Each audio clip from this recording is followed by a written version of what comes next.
Yes, hello everyone, welcome to the drive zone. I've just literally got onto the A1, just gone past the Metro Centre. He is all tied up as well, but Ferdinand is coming with us today. He's coming down because I've got the double header, the last double header of the season for me, as the lads play Aston Villa the night, and then tomorrow the lasses play Charlton at a 12 o'clock kickoff, and I've got press access to that, so I'll be in the media suite covering it for NFTV. But more importantly, let's focus on the day. So there's a few of us from Newcastle Fans TV. No doubt we'll bump into the usual suspects, as I would say, on the way vlogs. But myself, Sam, and Johnny are doing Villa Park the night for a 5:30 kickoff. I've still got a good 6 hours till kickoff, as I'm just recording this just before 11:30. It'll go out a little bit later on YouTube, but it gives me plenty of time to beat the traffic and etc. So, back to the form guides then. Newcastle at the minute, we're actually on a roll, aren't we? 5 wins on the spin. Obviously, winning the cup, and then we're climbing the league, and we're sitting in 3rd position, which is mental. Only 4 points off Arsenal before kick-off, which is mad, isn't it? It's absolutely crackers. Whereas Aston Villa have won 4 on the bounce as well in the league. Obviously, they got beat in the first leg against PSG, and then they beat PSG in midweek on the night. That was probably an emotional game because a lot was on the line. They nearly did it, be fair. So, but not beating PSG may have an impact on or the wounded animals. Are they going to come with fighting? That's what Newcastle need to be wary of. Villa Park, I think they've only been beaten Aston Villa once there all season. And Newcastle's record off the top of my head, I think we've won them 3 wins on the bounce now. Our away record is poor at Villa Park, despite winning there last season. However, our home against them is brilliant. So, what gives the need then? So, Jason Tindall, of course, still there in the absence of Eddie Howe, who was still recovering from his illness. Now, it'll be interesting after this game because we've got a week off after this where we'll play Ipswich next week at home. If Eddie Howe doesn't make that, I will be a little bit worried because there is some rumours circulating. You look, you know what clickbait people are like. Anything to get traction, to pay them for the advert revenue. That he could be out for the rest of the season. That's the rumour. But if he doesn't make Ipswich, I would be a little bit worried. But it's as you go, lads. Obviously, Eddie Howe is still in communication with Jason Tindall. I think Tindall's just playing a little bit down. I think he is in contact a lot more. It's just to stop the questions coming through, I believe.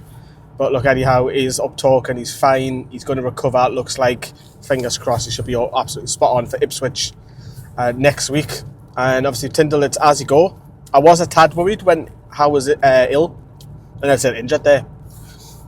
And would Newcastle be a little bit off, a little bit slow? But no, they've been absolutely firing on all cylinders, haven't they? So I'm very impressed with Jason Tindall, how he's took it on. No doubt, obviously, Eddie Howe has inputted his, what's the word I'm looking for, across the whole of the club.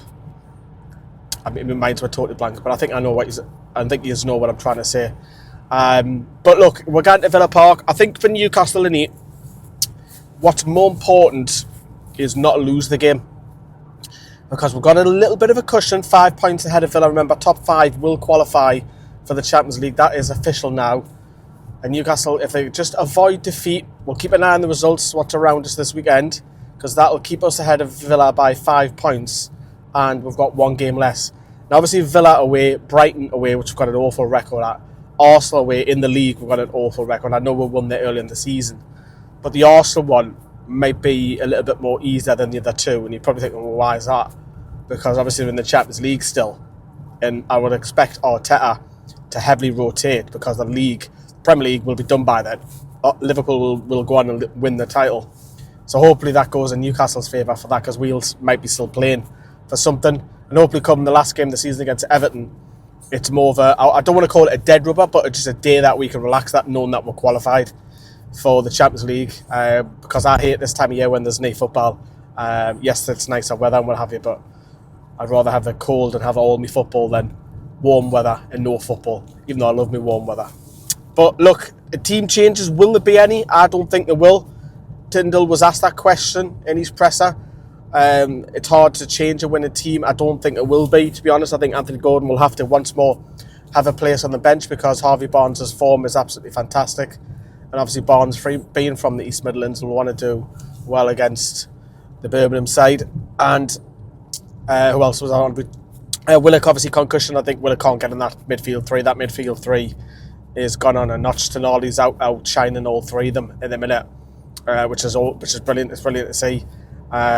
So I am looking forward to the night. It's going to be a bit nervy, don't get me wrong, but Newcastle can score first. Look, I'm not against.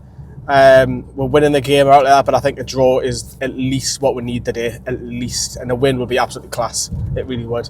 Stay tuned. We've got a couple of match reactions later on the night. We'll have the vlog. We've got the last word, which will be out at daft o'clock, and then we will be at Charlton, the Valley, tomorrow. I'll bring you a live commentary / watch along, and a vlog which will probably go on NFTV Extra. Well, that's it from me as I take out of this little car. Right, see you later, everyone. Which way is it, Dane? Ta-da. Bye-bye.